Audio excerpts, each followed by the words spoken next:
lii ma def lii ma def lii ñu jox la nga dëmm wane ginnaaw non ñu jox la nga njëkk a def mooy jënd député yi ay oto waaw 165 oto fi réew mu toll da nga ne état en ruine ba pare kii régie tagal ma vaaru ñu ñox ñoom ci oto yi régie yaa ngi indifférent pare gu ñu fii jëm de waaw te tagal ma say thème moo bëri sama thème bëri non foofu moom maa ngi ci ngeer maa ngi asura waaw porox ndol maa ngi ci criminalisation thème yee bari est-ce que yaa ngi dégg ci li nga wax mooy kaddu bi absolument kaddu bi nga wax yow mais est-ce que ñun loolu suñu problème la est-ce que ñun Sénégal ñun waaw Sénégal tagatu ci oto bi ñuy dundee te jox ko koo xam ne amalul njëriñ benn njëriñ askan wi di ko jox carburant dotation bu ne loolu dafa war a jeex donc askan wi moo war a xippi waaye gis nga suñu assemblée gi xiiroo ŋaayoo xeex taasuwante dañu leen di fay xaalis bu dul jeex jox leen ay oto loolu bokk na ci réforme yi mu njëkk a def jënd oto jënd 4x4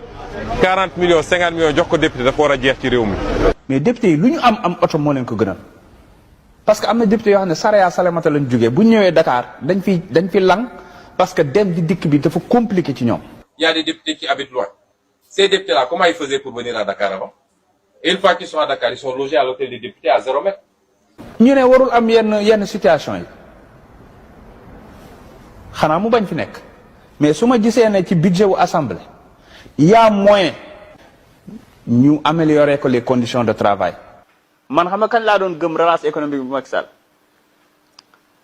mu ne assemblée nationale 16 milliards 800 de budget la am dama koy xaaj. njiit bu demee bu yow mënatoo wax joo xam te nit mën na ci dóor doomam ça signifie que war nga xoolaat sa bopp. mooy wàllum oto yi dama koy assumer pleinement. député yi c'est des hauts fonctionnaires yu mérité nekk dans de bonnes conditions pour jënd les 165 véhicules yi nga xam ne dès la semaine prochaine dinañ signer contrat bi et avant les vacances parlementaires député yi dinañ jot seeni oto incha allah. budget baa ngi fi woon budget bi nag dañ koy delloo ci nekkinu député yi ak parlementaire bi.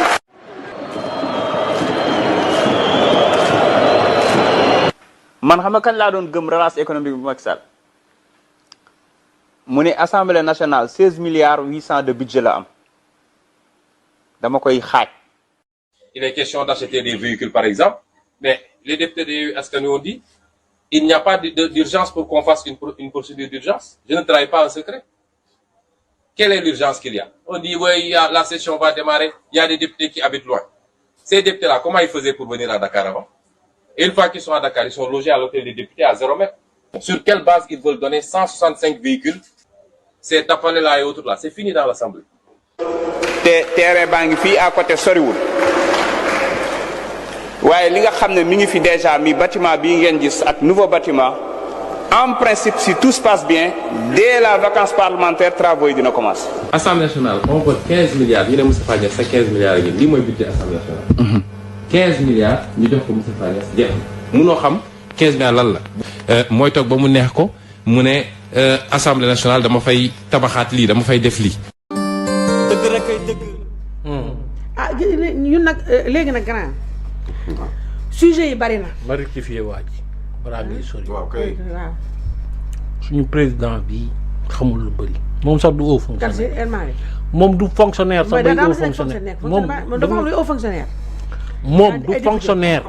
ay député haut fonctionnaire. xamul sax luy la mooy. ñoom ils sont des prestataires ils ont des contrats à durée déterminée. point. bañ nañ ko ba li ñu leen di kii sax du leen si dagg ay IPRES. wala ay affaire ba pare bu ñuy lépp tamit du dépasser 5. waaw du dépasser durée bi ñu. waaw yow nga naan ay haut fonctionnaire kii xam na luy fonctionnaire. mais mooy sa président Cheikh Bara Ndiaye haut fonctionnaire la. ah. kon mu naan haut fonctionnaire. bu Cheikh Bara di nekk haut c'est des honorables c'est vrai c'est des honorables fonctionnaire Sénégal de par leur fonction. Est-ce qu'on leur demande mais toi est-ce que ñoom on leur demande est-ce que ñoom ils sont nommés ou élus est-ce que on leur a demandé une certaine qualification. pour être déedéet déedéet. xam nga ñu laar baaxul mu naan haut fonctionnaire. dem leen jàng ngeen bañ. xam nga ay sëtu. waaw xamul man malgré seeni bêtises yi ñuy wax. mais li ci gën a doy waar. mooy arrogance bi ñuy waxee. surtout arrogance surtout arrogance. c'est-à-dire yow nga taxaw. waaw naan ay auto député yi. waaw j'assume. naa je assume baat assumé bi. grand mais yow insisté dañ la wax ni la Sénégal yaa ko moom. waaw wala dañ la wax ni la xaalis bi ñu budget assemblée bi ñu mettre à la disposition de l'Assemblée nationale. sa yow yaa ko moom sa moomeel la ba lu la neex nga ciy def. mooy maa tey. ay j'assume. nu ma neex laay def dinañ jënd oto j'assume pleinement. un an nga bew. un an. un an. mais cet argent du sa moomeel moomoo ko du sa ndono. ay savent pas. àdduna du yàgg ba nga yaakaar ni. et puis gis nga li moo war a tax que la façon dont ñuy def reddition de compte au Sénégal. ñu war ko xoolaat.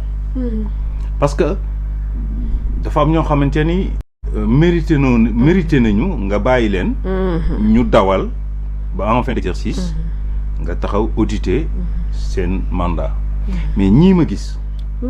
ñii Cour des comptes war na. chaque weer. mu dem fa auditer. liñ mettre à leur disposition naka lañ ko dépenser. mais yow El Malick parce que là c'est cabinet bi gis déjà yow cabinet pléthorique bu mu yor. waaw cabinet bi déjà El Malick il nous coûte excessivement cher. quand même te léegi sa gis na léegi ëpp na ko ba pare moom El Malick daf ñoo war a wax exactement les membres de son cabinet. xam nga léegi bàyyi na depuis affaire Barka Ba bi. léegi kenn yëgatul. ñi muy jël dootu ko wax. léegi ci suuf xoolal underground. fee tamit palais bi tamit kenn xamul ñaata exactement ñaata ministre conseil ñoo fa ne. Oussou aussi chargé de mission Oussou le Beau tamit. il en a plein. Oussou le Beau a énormément de chargés de mission de conseil de ceci de conseil de cela. foofu moom ak de référence. ak des référentiels. moom jàppal ni palais bis la rek. waaw Oussou moom ñun on a deux. non parce que quand un ministre ñooñu ils sont plus importants que les ministres est-ce xam ngeen. mais xamut ñu koy def. mais su dee yow tu es à la primature. et que tu es le référent du ministre. tu es plus puissant que le ministre. de loin. parce que le ministre en ce moment devient une marionnette. su dee un ministre il n'a pas la plénitude de sa fonction. Absolument. Il ne l'occupe pas. bu waree jël décision il se réfère à toi. yow nga xool jël ordre feneen delloo ko pour mu exécuter mais le ministre là n'est plus un ministre. parce qu'il paraît que le PM parle au référent d'abord. Exactement. ñoom rek mais parce que su fekkee ni non mais su fekkee ni yow benn nit su fekkee ni yow benn nit da nga bëgg a taxaw place yu yàlla. c'est-à-dire lu ne nga xam ko. lu ne nga mën ko. lu ne nga bëgg ko contrôler. lu ne nga bëgg ci am ton mot à dire. c'est pas possible loolu yàlla. c'est-à-dire nombre de conseils nombre de ministres yi am si réew mi. énorme. moom même nombre bi la am en conseil. oui parce que ministre bu nekk ak référent ak bu si nekk ak tur ba. ak waa tur voilà bu si nekk ak turam. c'est que ministre bi bu dara ñëwee. voilà. concernant tel ministère. voilà. même son conseiller va aller sur le terrain. voilà. ba dégg naa. c'est lui qui joue le rôle de ministre. ay dafa créé ay genre application. nee noonu dafa smart quoi. waaw ay application la créé. Oussou donc par exemple day toog ni bureau. appliqué benn ministère ministre yi moom ay marionnette lañu amuñu benn kii léegi yëf yi nag tiré benn dossier benn document mu ni allo xool ni nii mu ni ok ñooñu lu ñu yor ni lu garaaw mais application yi fan lañu mooy noonu kenn en tout cas